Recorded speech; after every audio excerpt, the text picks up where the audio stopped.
ठीक है, ये मेरा एक कॉम्प्लेक्स नंबर है Z1, इस पे मैंने ई आयोटा थीटा मल्टीप्लाई किया, ई आयोटा थीटा मल्टीप्लाई करने पे मुझे एक नया कॉम्प्लेक्स नंबर मिलता है Z2।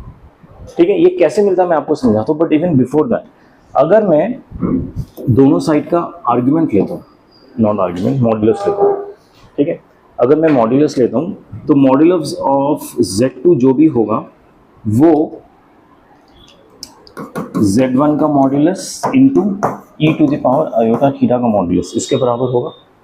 ठीक है, अच्छा इसका मॉड्यूलस कितना होता है ध्यान से देखिए, इसको मैं पोलर फॉर्म में ऐसे रिप्रेजेंट कर रहा हूँ, राइट, इसका मॉड्यूलस क्या होगा, root of cos square theta plus sine square theta, right, ये और ये, दैट मीन्स 1 हो गया, तो इसका मॉड्यूलस वैल्यू क्या है 1, दैट मीन्स Z2 का मॉड्यूलस वैल्यू और Z1 का मॉड्यूलस वैल्यू क्या हो गया, इक्वल, सेम हो गया। ठीक है, अब एक बार इसके आर्ग्यूमेंट से भी डील कर लेते हैं। Argument of Z2 is equal to argument of Z1 into E to the power iota theta. ठीक है, आर्ग्यूमेंट को मैं लॉग की तरह मल्टीप्लिकेशन में ब्रेक करके ऐड कर सकता हूँ, so I can write it as argument of Z1 plus argument of e to the power iota theta. ठीक है, e to the power iota theta का आर्ग्यूमेंट क्या है, थीटा होता है, इसमें जो थीटा बैठा है यही आर्ग्यूमेंट होता है, राइट। तो इसको मैं फिर से रीराइट कर रहा हूँ, argument of Z1 plus theta. ठीक है, so argument of Z2 has come down to argument of Z1 plus theta. ठीक है, सो इसको अगर आप ग्राफिकली या ज्योमेट्रिकली समझने की कोशिश करें, जब मैं Z1 के आर्ग्यूमेंट में थीटा ऐड कर देता हूं तो मुझे Z2 मिल रहा है। ठीक है, मतलब अगर ये मेरा Z1 है, इसका आर्ग्यूमेंट ऐसा कोई एंगल होगा, राइट, पॉजिटिव वाई एक्सिस के एक्स एक्सिस के साथ, इसमें जब मैंने थीटा ऐड कर दिया तो एक नया मुझे मिल गया कॉम्प्लेक्स नंबर जिसके आर्ग्यूमेंट के ये बराबर होगा। ठीक है, मतलब बेसिकली एग्जिस्टिंग Z1 के अगर मैं थीटा आर्ग्यूमेंट ऐड कर दूं तो मुझे नए कॉम्प्लेक्स नंबर का आर्ग्यूमेंट मिल जाता है। समझ आया ये? और हमने ये नोट किया है कि Z2 और Z1 भी इक्वल थे आपस में। ओके, सो ये सब मिला जुला के बात ये है कि अगर मुझे Z1 वेक्टर पता है और इसको मुझे थीटा एंगल मूव करना है ऊपर या नीचे, डजंट मैटर, एंटी क्लॉकवाइज या क्लॉकवाइज, ठीक है, तो उसको मैं e to the power iota theta से मल्टीप्लाई कर दूं तो मुझे नए वेक्टर की वैल्यू मिल जाएगी, यानी नए कॉम्प्लेक्स नंबर की वैल्यू मिल जाएगी। समझ आया? ये रोटेशन का बेसिक होता है। तो मैं क्या करूं, Z1 वेक्टर को रोटेट करो थीटा एंगल से तो मुझे Z2 वेक्टर मिल जाए, एंड इसमें iota e to the power iota theta multiply करने से Z2 वेक्टर मिल जाता है। इसमें यह बात ध्यान दीजिए कि Z1 और Z2 दोनों का मॉड्यूलस सेम है, दोनों का मैग्नीट्यूड सेम। ठीक है, ध्यान रहेगा ये? ओके, अब इसके थोड़े क्वेश्चंस देख लेते हैं जस्ट टू अंडरस्टैंड कि ये वर्क कैसे करता है। Theoretical understanding is a different thing, mathematical understanding is a different thing. Question थोड़ा बड़ा है, आराम से पढ़िए, कॉम्प्लिकेटेड नहीं है, बस इसमें इंफॉर्मेशन बहुत सारा है इसलिए बड़ा है। Let W1 be a point obtained by rotation of Z1. W1 को कैसे obtain कर रहे हैं? Z1 को rotate करके about the origin through a right angle in anti-clockwise direction. ठीक है, so अगर ये origin है और Z1 मेरा वेक्टर है, Z1 वेक्टर क्या गिवन है 5 + 4 आयोटा। ठीक है, तो W1 में कैसे obtain कर रहा हूँ, इसी वेक्टर को 90 डिग्री राइट एंगल घुमाने से एंटी क्लॉकवाइज डायरेक्शन, मतलब इस डायरेक्शन में जब मैं 90 डिग्री घुमाता हूं तो मुझे W1 वेक्टर मिलता है, right. So I can also write that W1 is equal to Z1 जो कि 5 + 4 आयोटा था, उसको मैं 90 डिग्री घुमाऊंगा। अगर मुझे थीटा एंगल घुमाना होता तो मैं e⁻⁴ आयोटा थीटा से मल्टीप्लाई करता हूँ। ये समझ आया ना अभी हमने जो पढ़ा था एक्सप्लेनेशन, इससे मल्टीप्लाई करने से क्या हो रहा है, थीटा एंगल घूम जा रहा है। लेकिन अगर मुझे 90 डिग्री घुमाना है तो मैं किससे मल्टीप्लाई करूंगा, π/2 से, iota raise to the power π/2 से, इससे मल्टीप्लाई करूंगा तो मुझे W1 मिल जाएगा। ये लॉजिक समझ आया सबको? एग्जिस्टिंग वेक्टर Z1 गिवन है, ये इसमें लिखा है कि अबाउट द ओरिजिन, हाँ अबाउट द ओरिजिन मैंने घुमाया, उसमें लिखा है क्योंकि अबाउट द ओरिजिन हमें मूव करना है, ठीक है। अबाउट द ओरिजिन मैंने एंटी क्लॉकवाइज 90 डिग्री घुमाया, तो बेसिकली मैंने e to the power iota 5/2 से मल्टीप्लाई कर दिया, तो मुझे W1 वेक्टर मिल गया नया वाला। इसमें डाउट है किसी को? ठीक है। अब क्या इसको मैं सॉल्व कर सकता हूँ? इसको सॉल्व करने के लिए क्या करूंगा, इसको मैं पोलर फॉर्म में कन्वर्ट करूंगा, which will become cos 5/2 plus iota sin 5/2 polar form में। cos 5/2 कितना होता है? 1 नहीं, 1 नहीं होता, 0। sin 5/2 होता है 1, तो इसकी वैल्यू क्या होगी? Iota 0 plus 1 iota. समझ आया? तो इसको मैं लिख सकता हूँ W1 is equal to 5 plus 4 iota into iota. Is that fine? So this becomes 4 iota square हो जाएगा, यानी -4 प्लस 5 आयोटा, ये W1 की वैल्यू है। समझ आया सबको? अच्छा, अब W2 कैसे निकालना है? And W2 be a point obtained by rotation of this vector, ये दूसरा वेक्टर दिया है, about the origin through right angle in clockwise direction. Clockwise direction मतलब नीचे की तरफ। नीचे की तरफ में मैं क्या मल्टीप्लाई करूंगा? जब एंटी क्लॉकवाइज होता है तो एंगल हम पॉजिटिव मल्टीप्लाई करते हैं, जब क्लॉकवाइज होता है तो एंगल हम नेगेटिव मल्टीप्लाई करते हैं, ठीक है। सो W2 मुझे कैसे मिलेगा? W2 विल बी, मैं पहले Z2 लिख रहा हूँ, दैट इज 3 प्लस 5 आयोटा, इसको मैं किससे मल्टीप्लाई करूंगा? e raise to the power iota. Theta कितना होगा इस बार? -5/2, क्योंकि क्लॉकवाइज डायरेक्शन में हम 90 डिग्री मूव कर रहे हैं, ठीक है। सो इसको सॉल्व करने के लिए मैं अगेन पोलर फॉर्म में जाऊंगा, यहाँ पे माइनस आ जाएगा, यहाँ पे माइनस आ जाएगा। What is cos -5/2? 0। sin -5/2? -1। सो इसका सोल्यूशन क्या हो रहा है? माइनस आयोटा, ठीक है। सो W2 क्या हो गया? 3 plus 5 iota into minus iota. इसको सॉल्व करेंगे, हो जाएगा ये 5 आयोटा स्क्वायर -5 प्लस 5 -3 आयोटा, ये W2 हो गया। समझ आया W1 W2 कैसे आया? किसी को डाउट है इसमें? ओके। क्वेश्चन क्या पूछ रहा है? Then the principal argument of W1 minus W2। अब W1 माइनस W2 मुझे एक नया वेक्टर क्रिएट करना है, which would be W1 minus W2। This is equal to what? -9 plus 8 iota. ये स्टैंडर्ड फॉर्म में आ गया। अब इसका प्रिंसिपल आर्ग्यूमेंट ढूंढना है। आर्ग्यूमेंट क्या होता है? जो ये वेक्टर पॉजिटिव एक्स एक्सिस के साथ एंगल बनाएगा, ठीक है। ये हम पहले भी पढ़ चुके हैं, मैं एक बार फिर से रिवाइज कर रहा हूं। अगर ये वेक्टर गिवन, ये कॉम्प्लेक्स नंबर गिवन है मुझे, ये स्टैंडर्ड फॉर्म में, क्या इसको मैं आर्गन प्लेन में लिख सकता हूं? ये कहां पे आएगा? -9 प्लस 8 में आएगा, यानी -9 प्लस 8 यहां पे कहीं पे होगा, राइट। तो इसका बेसिकली मुझे क्या ढूंढना है? ये वाला एंगल थीटा ढूंढना है, ठीक है। तो इसको ढूंढने का जो तरीका होता है ना, इसको अगर मैं x मानता हूँ, इसको मैं अगर y मानता हूँ, तो इसका ढूंढने का तरीका होता है tan इनवर्स y/x। ये मुझे थीटा मिल जाता है, एंगल मिल जाता है, ये वाला बेसिकली आर्ग्यूमेंट मिल जा रहा है मुझे, ठीक है। y/x क्यों? क्योंकि x की वैल्यू 8 है, हाँ y की वैल्यू 8 है और x की वैल्यू 9 है, बट यहाँ पे नेगेटिव होगा क्योंकि हम इस साइड आया। समझ आया क्या कह रहा हूँ मैं? ओके। सो अगेन, अगर मुझे इस पर्टिकुलर क्वेश्चन का थीटा निकालना होगा, that is the argument of W1 minus W2, it is equal to tan inverse of y/x, यानी 8/-9। नेगेटिव में आ गया।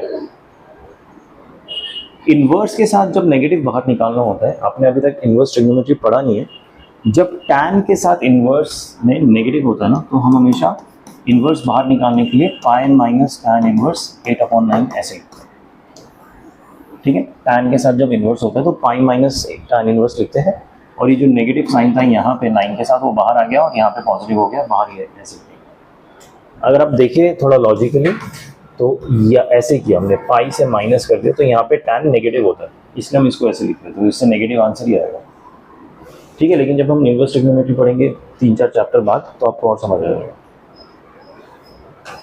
ठीक है, and this is the reason इसका आंसर सी होगा। बारिंग दिस थिंग, बाकी तो समझ आ गई ना। और ये जो चीज़ है इसको रट लीजिए, इन्हीं रटना ही पड़ेगा आगे जाकर। ठीक है, ओके, लेट्स मूव ऑन।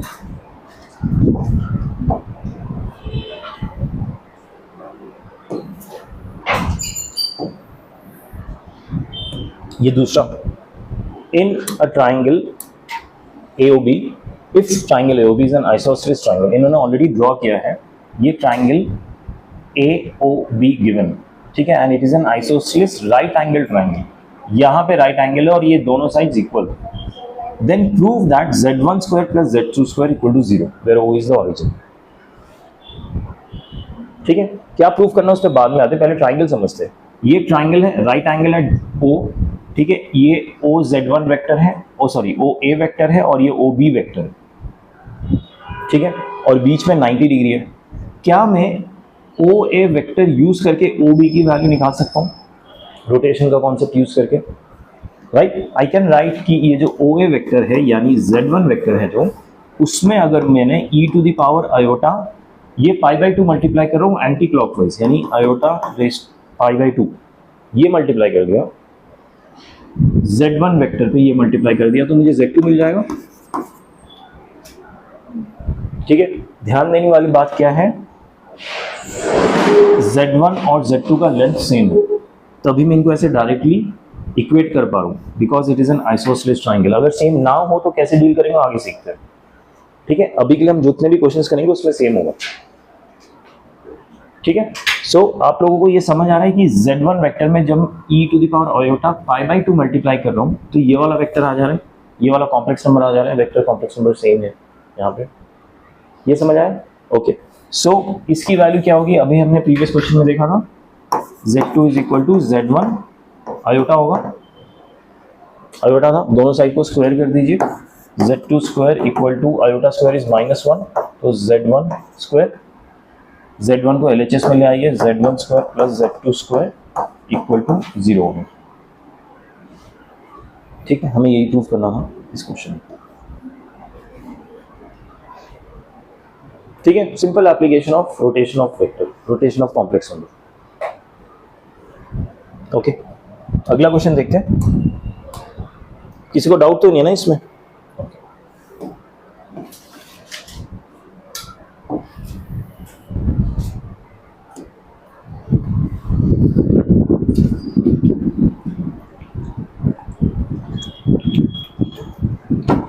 अगला क्वेश्चन देखिए, the centre of a regular polygon of n sides is located at point z equal to 0। z equal to 0 वो पॉइंट होता है जो ऑरिजिन होता है। ठीक है, एक रेगुलर पॉलीगन है जिस ऑफ n साइड्स। अच्छा, रेगुलर पॉलीगन क्या होता है? रेगुलर वर्ड का सिग्निफिकेंस क्या है? सारे साइड इक्वल होंगे, ऐसा पॉलीगन जिसके, जैसे square is a regular polygon, rhombus is a regular polygon, ठीक है, जिनके सारे साइड इक्वल होते हैं। लेकिन rectangle is not a regular polygon, it's just a polygon. ठीक है, a centre of a regular polygon of n sides is located at a point z equal to 0। तो मान लीजिए कोई ऐसा पॉलीगन होगा, आई एम नॉट श्योर कितने sides हो रहे हैं, तो ऐसे ही मैं लिख के छोड़ा, इसका जो सेंटर है that is at z equal to 0, basically origin का सेंटर है, and one of his vertices is z1, and one of his vertices z1 is known. Okay, z1 एक वर्टिस हो गया, मैं इसको a मान लेता हूं। If z2 be the vertex adjacent to z1, अब z2 ऐसा वर्टेक्स है जो एडजेसेंट टू z1 है, तो शायद ये भी हो सकता है और ये भी हो सकता है, दोनों हो सकते हैं एडजेसेंट। ठीक है, कैलकुलेशन पर्पस के लिए पहले मैं इसको यूज करूंगा, बाद में इस पे आएंगे। Then find z2 in terms of z1, z2 को z1 के टर्म्स में लिखना है। बेसिकली क्या करना है, मुझे z1 को रोटेट करके z2 पे लेके जाना है, तो z1 के टर्म्स में आ जाएगा। तो ये एंगल देखिए ऐसे फॉर्म होगा, ये सेंटर है, तो z1 और ये O है। ठीक है, तो z1 को जब मैं इस थीटा एंगल से मूव कर दूंगा तो z2 आ जाएगा, z2 की वैल्यू आ जाएगी, इसीलिए z2 की value in terms of z1 आएगी। तो यहाँ पे फर्स्ट कहा है क्वेश्चन में कि थीटा क्या है, मैं कितना एंगल से मूव करूँ, the only thing that is given me कि ये रेगुलर पॉलीगन है, यानी सारे साइड्स इक्वल है और n साइड्स है, टोटल साइड्स। थोड़ा ध्यान दीजिए, मान लीजिए ये स्क्वायर है, इसके 4 साइड्स हैं, तो ये मैंने सेंटर से सारे लाइन ज्वाइन कर दिए, तो ये एंगल कितना होता है 360/4। क्यों? क्योंकि जो सेंटर है उसके टोटल अराउंड तो 360 डिग्री ही होगा, सेंटर के अराउंड टोटल एंगल, और 4 साइड्स हैं तो डिवाइड बाय 4 हो जाएगा, तो each angle would be 90 degree. ठीक है, तो अगर ऐसे हेक्सागन भी होगा तो सेंटर से सब एंगल कैसे होंगे 360/6, 60 डिग्री, तो ये ईच एंगल 60 डिग्री होगा। तो अगर n साइड्स होंगे तो कितना होगा एक एंगल की वैल्यू 360/n, तो उसको मैं 2π/n लिख सकता हूँ। ठीक है, तो थीटा की वैल्यू 2π/n हो गया। अब मुझे थीटा की वैल्यू मिल गई, ओरिजिनल वेक्टर है z1। z1 में जब, अच्छा ये ऐसे मूव कर रहा है यहां से यहां, तो ये क्लॉकवाइज है एंटी क्लॉकवाइज है, एंटी क्लॉकवाइज। तो इस पे जब मैं e⁻i थीटा की जगह लिख रहा हूं मैं 2π/n, ये एंगल मूव करता हूं तो मुझे क्या मिल जा रहा है z2।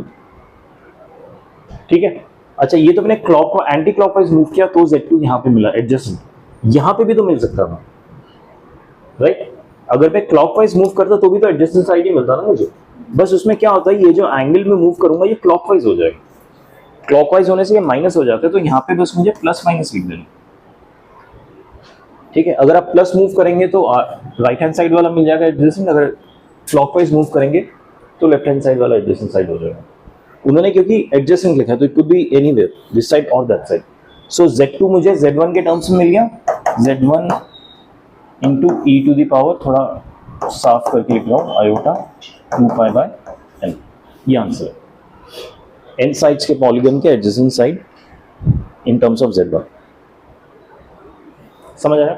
These are more conceptual question to get the clarity कि हम मूवमेंट ऑफ कॉम्प्लेक्स नंबर कैसे करते हैं विद अ सर्टेन एंगल। ठीक है, एक और क्वेश्चन देखते हैं।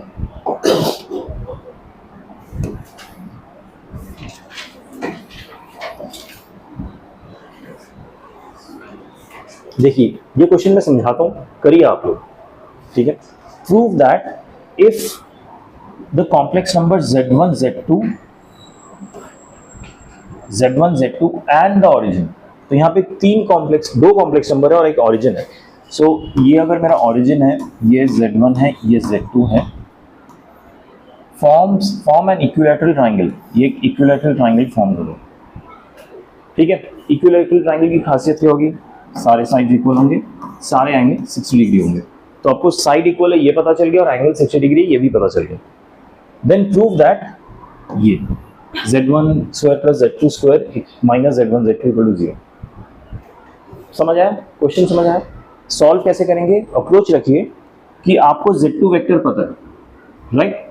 z2 वेक्टर में आप जब 60 डिग्री मूव कर जाएंगे तो आपको z1 वेक्टर मिल जाएगा।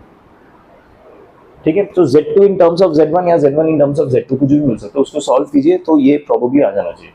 प्रोबेबली मतलब अगर आपने ठीक से सॉल्व किया आएगा तो डेफिनेटली, बट अगर ठीक से सॉल्व करेंगे तो आएगा, आंसर मिल जाएगा। प्लीज एक बार ट्राई कीजिए।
हुआ क्या ये?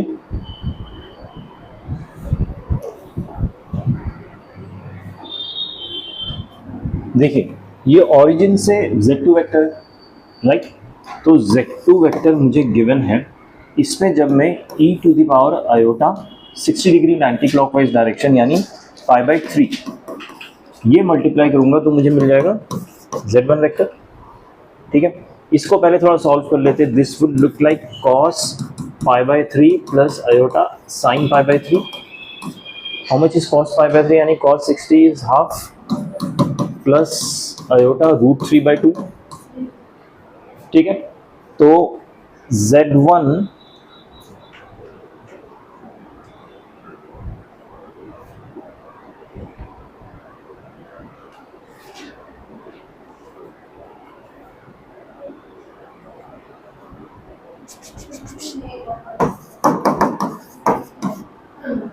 2 एलसीएम लेके इधर लेके आ गया 1 प्लस आयोटा √3,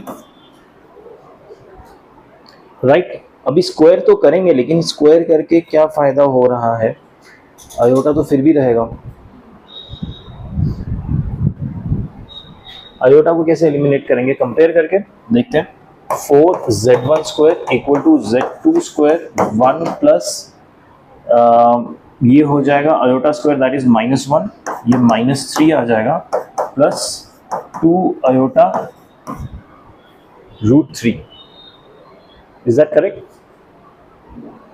सो 4 z1 z2 कैसे आ गया?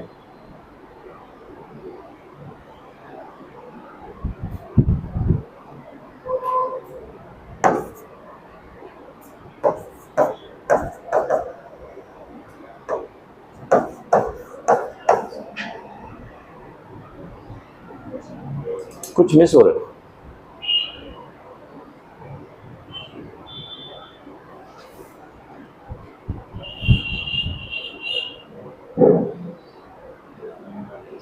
z1 is equal to z2 times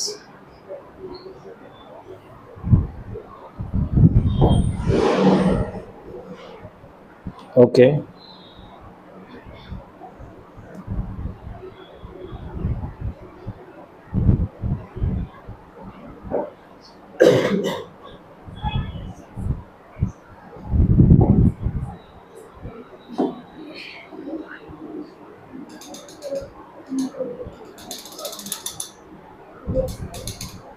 okay, so what they have done is यही किया है, लेकिन उनको सॉल्व करने का तरीका अलग क्या। उन्होंने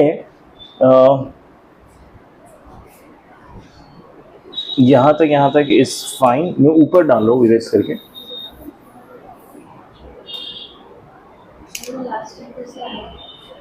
ये पूरा लिखा ही नहीं मैंने आधा लिख के छोड़ दिया क्योंकि रियलाइज हुआ कि सोल्यूशन जो डायरेक्शन जा रहे हो वो सही नहीं जा रहा।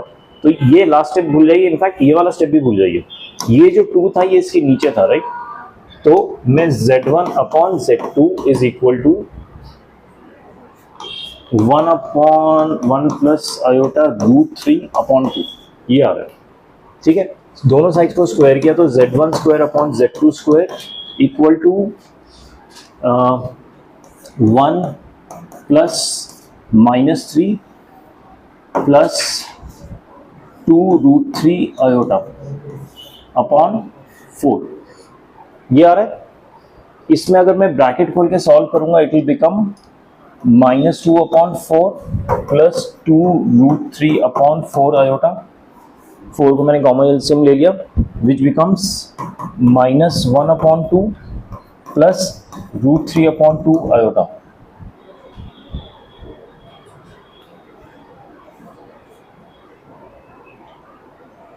यहां तक समझ आया? इस पे अगर मैं अब देखिए z1 अपॉन z2 की वैल्यू ये है 1 अपॉन आयोटा √3/2 और यहाँ पे मुझे क्या मिल रहा है -1 अपॉन आयोटा √3/2 मिल रहा है। यहाँ पे +1 है, वहाँ -1 है। समझ आया मैं क्या कह रहा हूँ? तो मैं क्या करूंगा, इसको +1 कर दूंगा। इसको +1 करने के लिए क्या करूंगा, इसको 1 से माइनस करूंगा और क्योंकि मैंने एक 1 खुद से ऐड किया तो एक -1 खुद से करूंगा। ये 1 मैंने ऐड किया और ये -1 मैंने सब्ट्रैक्ट किया। सो ये क्या हो गया, हाफ प्लस √3/2 आयोटा -1। ठीक है, अब ये जो वैल्यू है, क्या इसको मैं Z1/Z2 से रिप्लेस कर सकता हूं? हाँ है ना, Z1/Z2 1/2 प्लस √3/2 आयोटा, यही है ना। ठीक है, तो इसको मैंने क्या किया, Z1/Z2 -1 इससे रिप्लेस कर दिया। ठीक है, आफ्टर दिस देखिए, हम जब इस इक्वेशन को सॉल्व कर रहे थे ना, तो ये जो Z2 था इसको नीचे ले आया और इसको ऐसे ही छोड़ दिया, तो Z1/Z2 equal to 1 plus iota √3/2 हो गया। इसको रीअरेंज करके बस यहाँ से आप जस्ट रीअरेंज। ठीक है, Z1/Z2 की वैल्यू मिल गई 1, ये जो नीचे ये है ना, ये कुछ नहीं है, ऐसे ही गलत है, 1 प्लस आयोटा √3/2। फिर इसको सॉल्व कैसे किया, दोनों साइड स्क्वायर करके, ये स्क्वायर किया, इसको स्क्वायर किया ऊपर, तो ये वैल्यू आ गया, साथ में आयोटा के साथ ये आ गया, नीचे 2 का 4 हो गया ड्यू स्क्वायरिंग। इसको सेग्रीगेट किया, आयोटा वाला अलग किया, रियल नंबर अलग किया, और मुझे मिला ये वाला मिला था -1/2 से लेके इतना, -1/2 प्लस √3/2 आयोटा। मैंने रियलाइज किया Z1/Z2 is half plus √3 iota √3/2, यहाँ पे हाफ प्लस आयोटा √3/2, लेकिन मुझे माइनस मिल रहा था, तो इस -1/2 को प्लस में कन्वर्ट करने के लिए क्या किया मैंने, इसमें एक 1 ऐड कर दिया, और क्योंकि खुद से 1 ऐड किया तो खुद से एक 1 सब्ट्रैक्ट भी किया मैंने। अब ये दोनों मिला के +1/2 हो गया, एंड ये -1 एंड में ऐसे लिंगरिंग है, तो ये वाला जो वैल्यू है ना, ये एग्जैक्टली इसके बराबर है, राइट। तो इसको मैंने Z1/Z2 से रिप्लेस कर दिया, और इसका LHS है Z1² इसको सॉल्व करेंगे तो आ जाएगा Z1 - Z2/Z2, ये स्क्वायर और ये Z2 कैंसिल हो जाएगा, ये Z1² इक्वल टू, इसको ऊपर क्रॉस मल्टीप्लाई कर रहा हूँ, Z1 - Z2², इसको LHS में ले आऊंगा, Z1² plus Z2² equal to Z1Z2। समझ आया कैसे किया? पक्का? क्योंकि आप अगर ऐसे भी सॉल्व करते ना, आंसर आपका आ जाता, लेकिन वो आंसर नहीं आता, वैसे उस लुक का आंसर नहीं आता। आंसर ये भी करेक्ट आता, लेकिन उस पर्टिकुलर लुक में आंसर के लिए मुझे इस तरह से सॉल्व करना पड़ा। अदरवाइज ये जो बेसिक इक्वेशन आ गया ना, this is the whole thing, उसके बाद आपको ऐसे सॉल्व करके ले आइएगा। Got it everyone? किसी को डाउट है इसमें? Can we move ahead? Okay,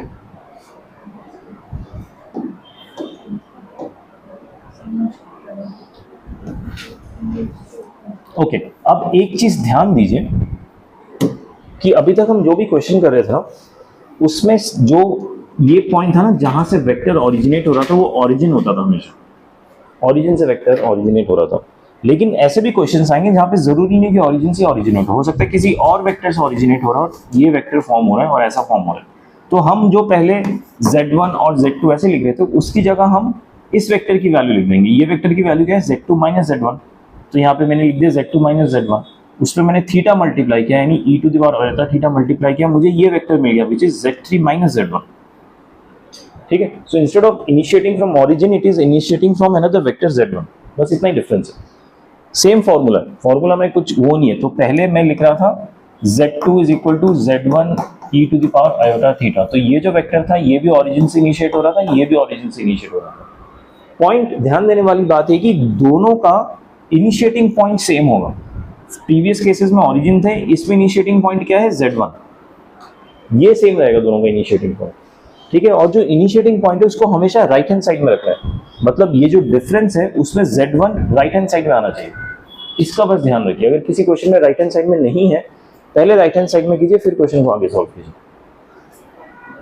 ठीक है, सो प्रीवियस वाला इक्वेशन है, but this is in more in a generic form. इसका एक स्पेसिफिक केस था कि अगर ओरिजिन से स्टार्ट होता है तो क्या होता है, जो हमने किया था। ठीक है, और एक और चीज अभी बता देता हूं आपको, जो आगे आएगा, कि इसमें अगेन जो अजम्पशन है ना, वो ये है कि Z1 Z2 वेक्टर और Z1 Z3 वेक्टर दोनों इक्वल लेंथ के, दोनों का मैग्नीट्यूड सेम है। अगर इक्वल लेंथ के नहीं होगा तो क्या करेंगे, तो हम दोनों को पहले यूनिट वेक्टर में कन्वर्ट करेंगे और फिर मल्टीप्लाई करेंगे। यूनिट वेक्टर में कन्वर्ट करना आता है किसी भी वेक्टर को, अच्छा, आप लोगों ने तो वेक्टर्स पढ़ा नहीं ना मेरे से, फिजिक्स में पढ़ा है यूनिट वेक्टर में कैसे कन्वर्ट करते हैं, उसके मैग्नीट्यूड से डिवाइड कर दो। तो मैं क्या करूंगा, इसको Z3 माइनस Z1 के मैग्नीट्यूड से डिवाइड कर दूंगा, इसको Z2 माइनस Z1 के मैग्नीट्यूड से डिवाइड करूंगा, दैट्स इट। लेकिन वो Z3 minus Z1 क्यों? what does it represent? Okay, if you are asking कि what does it geometrically represent, आप बताइए Z2 माइनस Z1 कैसा वेक्टर होता है, how do we read it? If you remember हम ऐसे रीड करते थे, Z1 से Z2 जाने वाला वेक्टर, मतलब Z1 से Z2 जाने वाला vector, so this is the vector, ठीक है, ये Z1 से Z2 जाने वाला वेक्टर है। इस पे अगर मैं थीटा मल्टीप्लाई करता हूँ तो मैं क्या करता हूँ, e raise to the power आया था थीटा मल्टीप्लाई कर दूंगा, मतलब थीटा एंगल मैंने मूव कर दिया वेक्टर को, तो जो रिजल्टेंट वेक्टर आएगा वो आएगा Z1 से Z3 जाने वाला वेक्टर, Z1 से Z3 जाने वाला वेक्टर, बस हो गया। सेम चीज है, ये जो मैंने आपको दिखाया था ना, इसमें जो मैग्नीट्यूड नीचे लिखा था,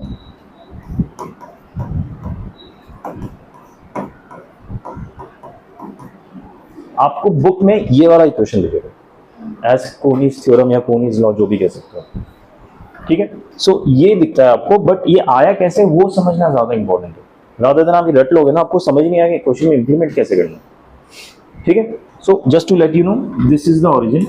अब I mean origin of the equation, not the origin जहां से वेक्टर स्टार्ट हो रहा है। इसी से रिलेवेंट कुछ और क्वेश्चंस देखेंगे। जैसे जैसे आप क्वेश्चन सॉल्व करते रहेंगे ना, उतना आपका ये वाले कॉन्सेप्ट क्लियर हो जाएंगे, रोटेशन वाले, ठीक है। रोटेशन वाले बहुत इंपॉर्टेंट कॉन्सेप्ट है, इस पे क्वेश्चन आता है, हर साल तो नहीं आता है मुझसे, बट मेंस में नहीं आएगा तो एडवांस में तो डेफिनेटली आता है, ठीक है, क्योंकि ऐसा टॉपिक है जिसमें कंफ्यूज कर सकते हैं स्टूडेंट को, इसलिए, ठीक है। And that's what JEE wants, कितना मीन हो सकते हो जाओ। Okay, anyways, if Z1, Z2, Z3 are vertices of an isosceles triangle, right angled at Z2, एक isosceles triangle है और right angle है Z2 पे, वो भी मतलब कुछ ऐसा दिखेगा, ठीक है। Z2 ये है, isosceles है मतलब ये साइड और ये साइड इक्वल है, और Z1, Z2, तो यहाँ पे मैं Z1 ले लेता हूँ, यहाँ पे Z3 ले लेता हूँ, इज दैट फाइन? तो प्रूव दैट दिस, फिर से ऐसे ही कुछ नाटक जो अभी हमने किया, ठीक है, लेकिन इस बार वेक्टर ज्यादा दिख रहे हैं, बट साइड अभी भी दो है, ये 90 डिग्री है, राइट। सो इस वेक्टर में अगर मैं 90 मल्टीप्लाई कर देता हूं तो ये वेक्टर मिल जाएगा। इस वेक्टर को मैं कैसे लिख सकता हूं, किसी भी वेक्टर को कैसे लिखते हैं, b माइनस a करके लिखते हैं, फिर रिमेंबर, राइट। तो पहला वेक्टर क्या हो जाएगा, नीचे बैठा है वेक्टर Z2, अच्छा इनको मैं साइड नेम देता हूं a b c, so a b vector क्या हो रहा है, Z1 माइनस Z2। मैंने ये भी कहा था जो पॉइंट ऑफ ऑरिजिन है वो हमेशा राइट साइड में आना चाहिए, देखिए दोनों का पॉइंट ऑफ ऑरिजिन Z2 ही है, तो राइट साइड में आया, दैट इज फाइन, ठीक है। Z1 minus Z2,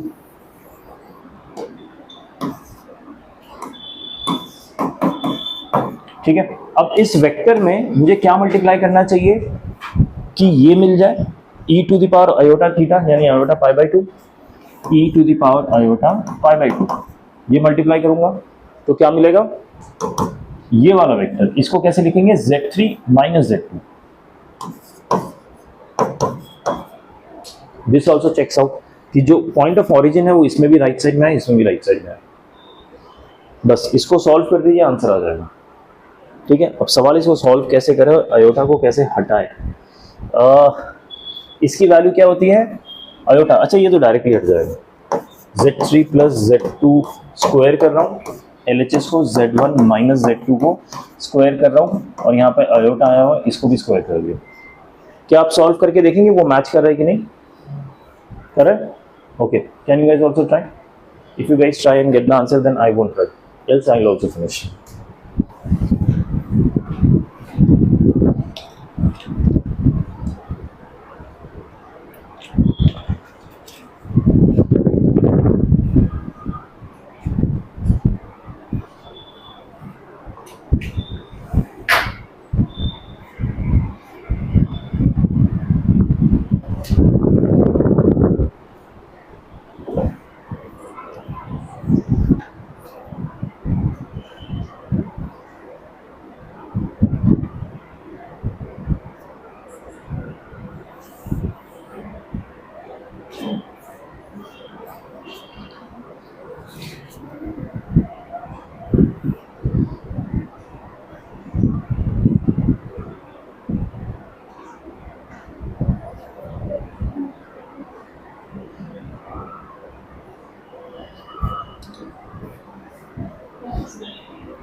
Okay, everyone done?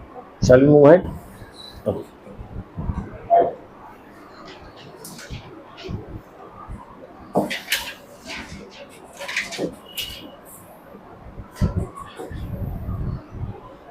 ये क्वेश्चन देखिए, if one vertex of the triangle having maximum area, max area, can be inscribed in a circle z minus iota mod is 5 is 3 minus 3 iota, then find other vertices of the triangle. Question क्या है? One vertex of a triangle having maximum area is inscribed in the circle. एक circle है, उसमें एक triangle inscribed है जिसका max area है triangle का, ठीक है, और वो जो वन वर्टेक्स है उसकी वैल्यू गिवन है, और ट्राइंगल सॉरी जो सर्कल है वो भी गिवन है. अच्छा, अभी तक हम जो पढ़ता है ये किस टाइप का सर्कल होगा, इसका सेंटर क्या होगा? 0,1, रेडियस 5, तो ऐसा दिख रहा है 0, 1, ठीक है. अब इसके अंदर एक ट्राइंगल इंस्क्राइब्ड है ऐसे, एक साइड को मैं ले लेता हूं 3 minus 3 आयोटा, ये ए ले लेता हूं. ये गिवन है क्वेश्चन में कि one of the side is this, but ये भी गिवन है कि ये जो ट्राइंगल है ना इसका एरिया मैक्स है. अच्छा, ये प्रॉपर्टी क्या आपको याद है कि अगर सर्कल में ट्राइंगल इंस्क्राइब्ड है और उसका एरिया मैक्स करना है तो वो कैसा ट्राइंगल होता है? Does anyone know? ये प्रॉपर्टी अगर आपको पता होगा तभी ये क्वेश्चन हो पाएगा, नहीं तो नहीं हो पाएगा. एक सर्कल में एक ट्राइंगल इंस्क्राइब किया हुआ है लेकिन मुझे मैक्सिमाइज करना उस ट्राइंगल का एरिया, तो it has to be an equilateral triangle, तभी वो मैक्सिमम होगा एरिया, ठीक है. आप चाहे तो इसको प्रूव भी कर सकते हैं, एक एप्लीकेशन ऑफ डेरिवेटिव करके टॉपिक होता है बाद में, उसमें ही प्रूव हो सकता है, पर कोई ज़रूरत नहीं है, पता लगा रखिए बस, ठीक है. अगर ये इक्विलैटरल ट्राइंगल है मतलब सारे साइड्स इक्वल है, सारे एंगल 60 है, मुझे ये निकालना है, इसको मान लीजिए Z1 और ये निकालना है, इसको मान लीजिए Z2. Z1 और Z2 की वैल्यू निकालनी है, find the other vertices of triangle. ये मेरा क्वेश्चन है. अच्छा, इसमें क्या गिवन है? ये गिवन है और ये गिवन है, ये निकालना है, ये निकालना है. कैसे निकाल सकते हैं? Any suggestions? 60 degree angle. हाँ, रोटेट करना है, बट आप यहाँ से यहाँ रोटेट करेंगे, यहाँ पे भी एक अननोन है, यहाँ पे भी अननोन है, तो आपको दोनों वैल्यू नहीं मिलेगी. आपको इस तरह से रोटेशन क्रिएट करना है कि एक वेक्टर नोन हो और दूसरा अननोन हो, तो जो अननोन है वो नोन वेक्टर के टर्म्स में आ जाएगा, राइट. सो अगर मेरे पास ये वेक्टर गिवन है, मान लीजिए ये वेक्टर है, ये नोन वेक्टर है, इसको मैंने एंटी क्लॉकवाइज घुमाया इस साइड, तो ये एक अननोन वेक्टर पे आ जाएगा. इस अननोन वेक्टर को इस नोन वेक्टर के टर्म्स में लिख सकता हूं अगर मुझे ये एंगल पता है एंटी क्लॉकवाइज. क्या आप गेस कर सकते हैं ये एंगल क्या होगा? अच्छा, ये जो सर्कल सर्कमसाइड किया है मैंने, इसका ये सर्कम सेंटर है, ठीक है. क्या आपको पता है इक्विलैटरल ट्राइंगल में सर्कम सेंटर और इन सेंटर सेम होता है, और फॉर दैट मैटर मीडियन भी सारे एक ही जगह आते हैं, ठीक है. इन सेंटर क्या होता है? जो एंगल बाइसेक्टर हो गया. दैट मीन्स अगर ये 60 डिग्री है तो ये कितना हो गया?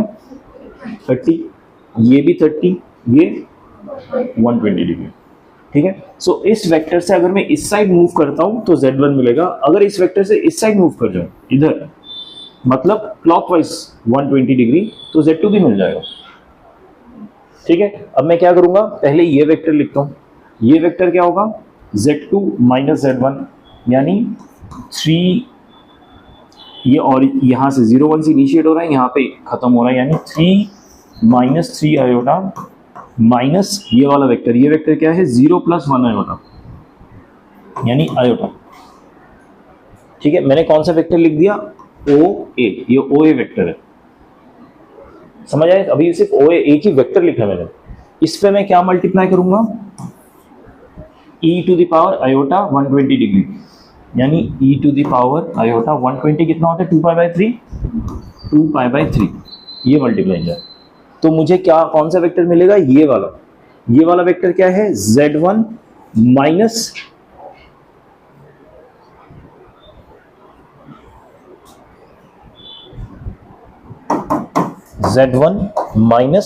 आयोटा, ठीक है. समझ आया सबको क्या किया मैंने? ये पहला वेक्टर है जो ऐसे मिला, उसमें 120 डिग्री मैंने मूव किया, तो मुझे दूसरा वेक्टर मिल गया z1 minus iota. Again what checks out कि जो मेरा पॉइंट ऑफ मूवमेंट है, जिसका जो कॉमन पॉइंट है वो राइट साइड में आ गया। ठीक है, इसको सॉल्व करें तो क्या होगा, 3 माइनस 4 आयोटा को मैंने मल्टीप्लाई कर दिया। अब इसको कैसे सॉल्व करेंगे, cos 2π/3 plus iota sin 2π/3। cos 120 degree कितना होता है, हाँ माइनस हाफ।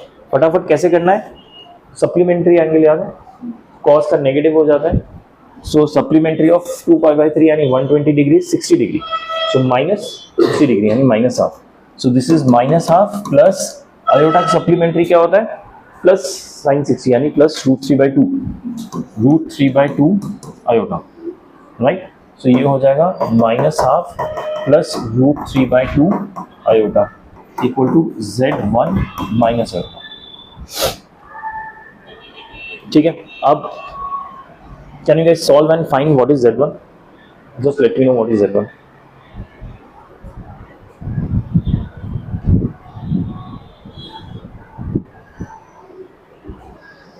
ओके फाइन, इन्होंने सॉल्व नहीं किया, let it go.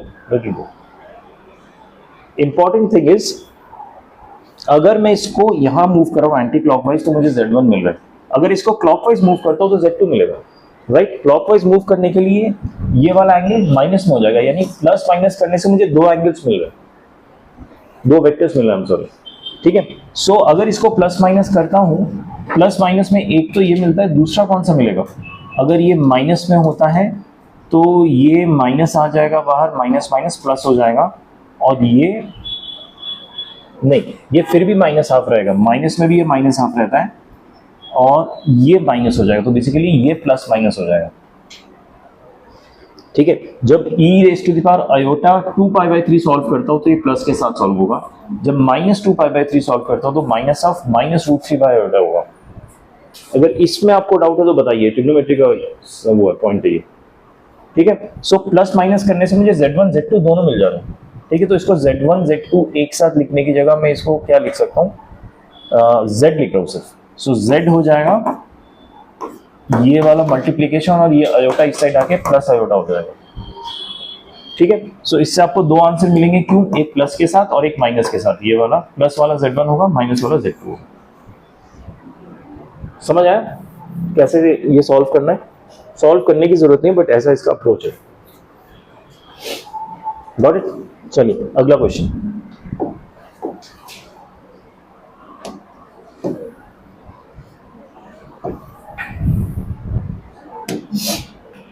If z1, z2, z3 are vertices of a triangle ABC, which is not right triangle है, triangle taken in anti-clockwise direction, and z0 is the circumcenter. Okay.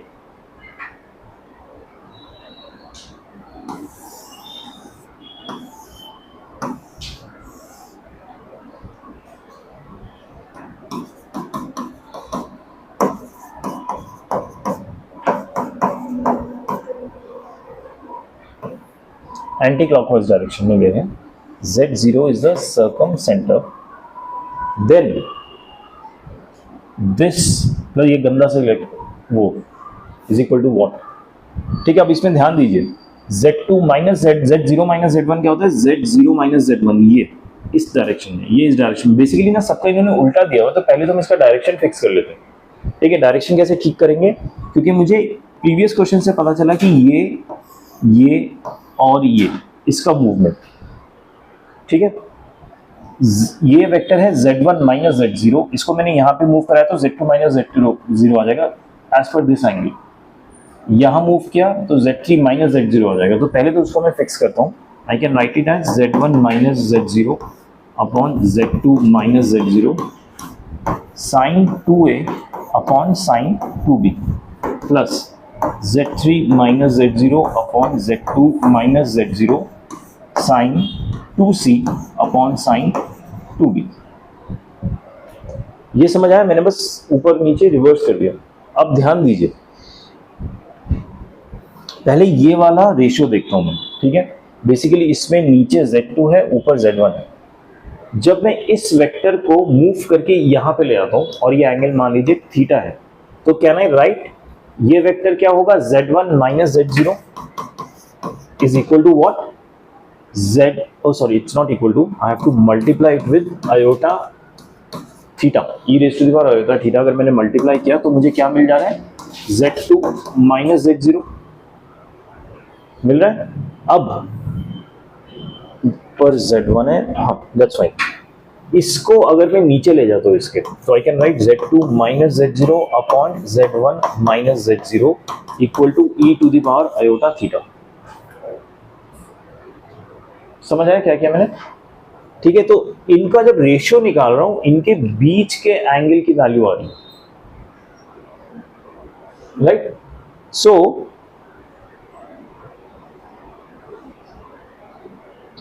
Basically ये मुझे क्या दे रहा है, z1 upon z0, यानी z1 upon z0 पे जब मैं कुछ मल्टीप्लाई करूंगा तो मुझे z2 अपॉन, जहां इतना फाइन, दिस इज फाइन। अब एक और चीज देखिए, ये जो बाहर का ट्राइंगल है, ये एंगल कितना है, एंगल सी है वो, ठीक है। अब अगेन सर्कल की एक प्रॉपर्टी, ये बी और ए कनेक्ट किया तो ये कॉर्ड है, इस कॉर्ड से मैंने एक एंगल ड्रॉ किया on the arc, on the major arc, तो ये एंगल सी आर है। इसी कॉर्ड से अगर सेंटर में मैंने दो पॉइंट्स कनेक्ट किए, दो लाइंस कनेक्ट किए, तो ये एंगल और इस एंगल का रिलेशन क्या होता है, 2c। ये पता है आप लोगों को? तो अगर ये c है तो ये 2c होगा। Is there any doubt in this? ये 2c होगा। That means z0 minus z1 minus z0 को जब मैं 2c एंगल से मूव कर रहा हूं तो ये मिल रहा है मुझे, है या ना? ठीक है, सो आई कैन ऑल्सो राइट, ये सब हटा रहा हूं मैं,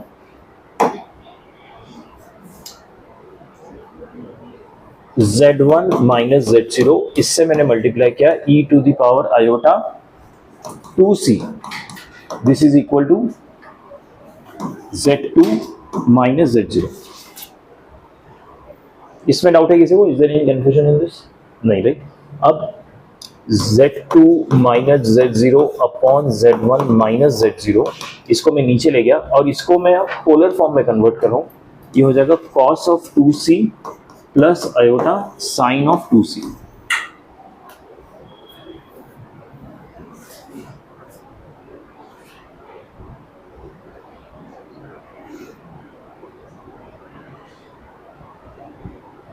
गॉट इट? अब इसको क्या मैं यहां पे रिप्लेस कर सकता हूं? यार एक गड़बड़ है, लेकिन हमने z2 minus z0 upon z1 minus z2 निकाला है, यहाँ पे उल्टा दिया हुआ z1 अपॉन, इसका उल्टा दिया राइट। और मैं इस चीज को ना डिनोमिनेटर में नहीं लिखना चाहता, तो I rather go other way round, कि मैं z0 z2 को मूव करके उधर ले जाऊंगा। तो only thing is bar angle clockwise move हो जाएगा। आप समझे मैं एंटी क्लॉकवाइज क्यों नहीं ले रहा हूँ, कि उससे जो रेशियो मिल रहा है मुझे ना, वो इसका रेसिप्रोकल मिल रहा है, मुझे एग्जैक्टली सेम चाहिए इंस्टेड ऑफ रेसिप्रोकल। सो इस बार मैं थोड़ा सा उल्टा करता हूं so that I can get the desired ratio. ठीक है, what I will do is I will move from this vector, यानी z2 माइनस z0 से मूव करूंगा मैं थीटा एंगल, यानी 2c एंगल मूव करूंगा, बट ये क्लॉकवाइज डायरेक्शन में मूव हो रहा है, तो e to the power iota minus 2c angle move होगा। माइनस क्यों? क्योंकि क्लॉकवाइज डायरेक्शन में मूव कर रहा हूं, and I will get z1 minus z0। ये समझ आया? उल्टा काम किया इस बार मैंने, ऊपर से नीचे आने की जगह एंटी क्लॉकवाइज, मैं इस बार क्लॉकवाइज मूव कर रहा हूं। तो अब अगर मैं रेशियो निकालूं z1 माइनस z0, इसको मैं नीचे लेके जा रहा हूं, z2 minus z0 is equal to e raise to the power minus iota 2c। z1 minus z0, z2 minus z0। हाँ, अब देखिए ये मैच कर रहा है, ये जो रेशियो है वहां पे वही रेशियो प्रेजेंट, राइट। इसको मैं किस फॉर्म में चेंज करूंगा? पोलर फॉर्म में, यानी cos minus 2c plus iota sine minus 2c। ठीक है, कॉस में अगर नेगेटिव है तो हम इसको डिसॉल्व कर देते हैं, हटा देते हैं, this becomes cos 2c। Sine का नेगेटिव बाहर आ जाता है तो ये बिकम्स साइन 2c, ये माइनस हो जाएगा। ठीक है, क्या एग्जैक्टली सेम तरीके से क्या मैं z3 minus z0 upon z2 minus z0 निकाल सकता हूं? z3 माइनस z0 z और z2 माइनस z0। हाँ, तो ये वाला एंगल चाहिए। ये वाला एंगल कितना होगा? 2a होगा, और इसको मैं ऊपर जो चाहिए वो नीचे चला जाएगा, यानी z2 माइनस z0। ये वाला वेक्टर z2 माइनस z0, इसमें मैंने 2a क्लॉकवाइज नहीं, ये एंटी क्लॉकवाइज मल्टीप्लाई किया, e raise to the power iota 2a, तो मुझे मिल गया z3 minus z0। Is that fine? z2 minus z0 जो ये गिवन है, इसमें मैंने 2a एंगल मूव कर दिया, यानी e to the power iota 2a multiply कर दिया, क्योंकि ये एंटी क्लॉकवाइज है तो प्लस का लिखा, मुझे मिल गया z3 माइनस z0। ठीक है, इससे रेशियो क्या आएगा? इससे रेशियो आएगा z3 माइनस z0, इसको नीचे ले जाऊंगा, z2 minus z0 equal to e raise to the power iota 2a। इसको पोलर फॉर्म में लिखा तो होगा cos 2a plus iota sin 2a। ठीक है, अब क्या करूंगा? रिप्लेसमेंट। इसकी वैल्यू मुझे पता है, ये यहां पे लिख रहा हूं, इसकी जगह पे cos 2c minus iota sin 2c multiplied by sin 2a divided by sin 2b। इसको मल्टीप्लाई कर दिया इस वैल्यू से। ठीक है, और अब ये प्लस इसकी जगह क्या आ जाएगा? z3 अपॉन z, ये आ जाएगा cos 2a plus iota sin 2a multiplied by sin 2c divided by sin 2b। ठीक है, इसको भी रिप्लेस कर दिया। ये समझ आया कैसे आया? अब ये सब से हटा रहा हूं मैं, उसको बस सॉल्व करेंगे आगे।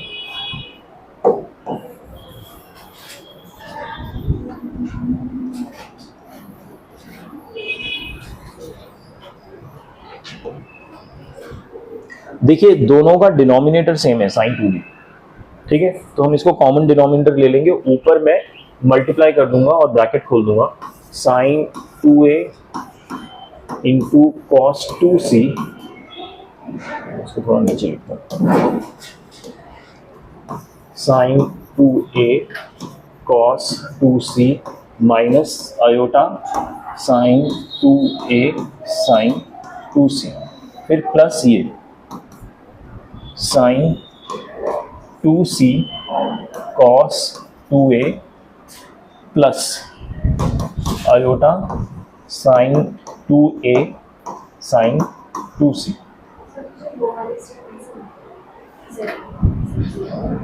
ये वाला, ये समझ आया रेशियो कैसे निकाला था?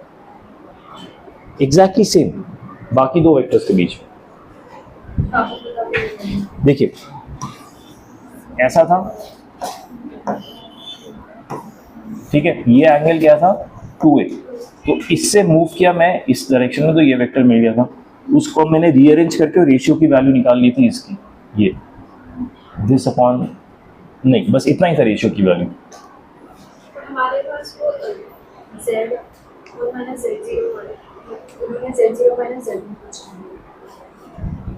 मैंने इसको चेंज कर दिया था, नेगेटिव्स ऊपर नीचे दोनों नेगेटिव कैंसिल हो जाएंगे। तो इज योर क्वेरी सॉर्टेड? पक्का या फिर से करवाओगे? सिर्फ वो sin 2a sin 2b वाला, ये कुछ नहीं किया, sin 2a को ऊपर मल्टीप्लाई कर दिया इसके साथ और sin 2b नीचे लिख दिया। इसमें भी sin 2c ऊपर मल्टीप्लाई किया, sin 2b नीचे लिख दिया। अब दोनों का डिनोमिनेटर sin 2b है, मतलब इनका कॉमन डिनोमिनेटर आ जाएगा, ऊपर वाले को ब्रैकेट खोल के प्लस करके लिख दिया बस, और इसके पूरे नीचे आ जाएगा sin 2b। ठीक है, किसी को डाउट हो तो प्लीज पूछ लो, ये तो फिर बनाना पड़ेगा। ठीक है ना? ओके, हैविंग सेड दैट, बनाने में कोई दिक्कत नहीं है, बाद में भी डाउट हो तो पूछ लेना, कोई दिक्कत नहीं उसमें। अभी ये देखिए, ये नेगेटिव और ये पॉजिटिव, ये दोनों कैंसिल हो जा रहे टर्म्स, राइट? बचा क्या? sin 2a cos 2c sin 2c cos 2a. Does it remind you of any formula? At least remind. क्या formula है वो छोड़ो, but does it look like a trigonometric formula? Sin equals Yep. This is equal to sin a plus b divided by sin 2b. इन दोनों को मिला के ये एक फॉर्मूला बन गया मेरा ट्रिग्नोमेट्री। समझ आया? अब प्रॉब्लम क्या है, नीचे तो b में है, ऊपर a और c में। क्या a और c को मैं b में कन्वर्ट कर सकता हूं? इफ यू रिमेंबर मेरा ऐसा था, राइट? ये 2a था, ये 2b था, ये 2c था, या 2a 2b 2c जैसा भी था। इन तीनों का सम क्या हो रहा है? 2 पाई। तो इन दोनों को सम को मैं ऐसे लिख सकता हूँ 2 पाई माइनस 2b। ठीक है, can I write is like sine 2 pi minus 2b, sine 2b। इसको मैं चेंज करके ऐसा लिख रहा हूँ 2 pi minus 2b। Do you have any confusion in this? इन तीनों का सम है 2 पाई, तो बाकी दोनों को सम को मैं 2 पाई माइनस 2b लिख सकता हूँ। इसमें डाउट है किसी को? अच्छा, साइन 2 पाई माइनस थीटा क्या होता है? User basic understanding. 2 पाई मतलब यहां पे गया और थीटा मतलब पीछे आ गया फोर्थ क्वाड्रेंट में। यहां पे साइन क्या होता है? नेगेटिव। ठीक है, so sine minus sine 2b हो जाएगा। 2 पाई हटा दिया, minus sine 2b upon sine 2b minus. ठीक है, आ गया आंसर। तो इसमें एसेंशियली हमने रोटेशन ऑफ वेक्टर का और रोटेशन ऑफ कॉम्प्लेक्स नंबर का कॉन्सेप्ट यूज किया।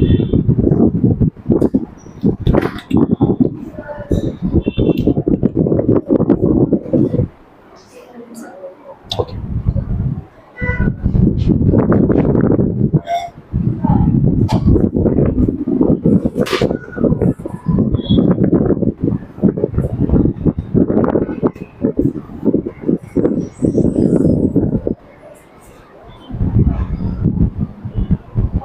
हो गया?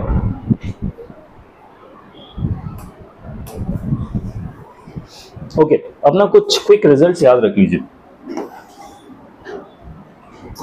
जब भी हम इक्विलैटरल ट्रायंगल से डील कर रहे हैं, ठीक है, इक्विलैटरल ट्रायंगल है और उसके जो वर्टिसेस है कॉम्प्लेक्स नंबर फॉर्म में ऐसे z1 z2 z3 vertices of equilateral triangle, तो ये कंडीशन ट्रू होगा, इसको याद रखिए। एक कंडीशन ये 1/z1 माइनस z2 इस तरह से 0 होगा, या फिर इसको एलसीएम लेके सॉल्व करेंगे तो ये वाला आ जाएगा, and it is much easier to remember.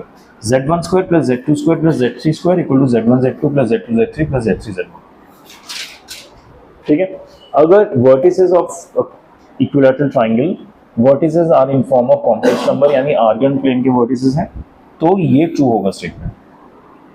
और ये कैसे हमने निकाला है? वही एक साइड का वेक्टर बनाओ, उसको 60 डिग्री मूव करो, दूसरी साइड की इक्वेट करो, उसको सॉल्व करने से ही आ जाएगा। ठीक है, तो ये रिजल्ट्स याद रखो, आपको काफी फटाफट आपके क्वेश्चन सॉल्व हो जाएंगे। ठीक है, एक क्वेश्चन देखते हैं। Option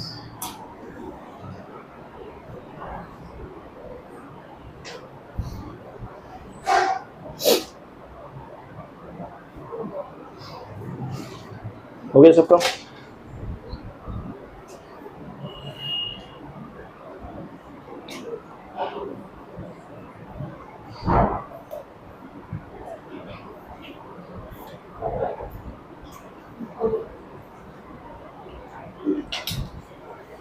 okay okay,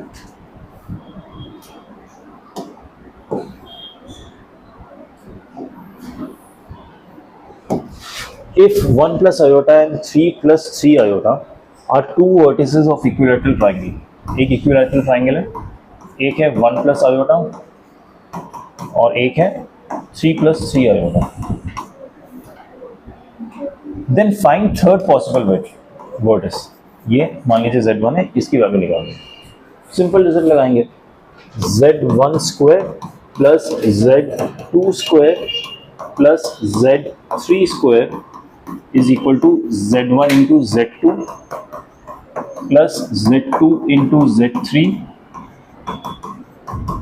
plus z3 into z1।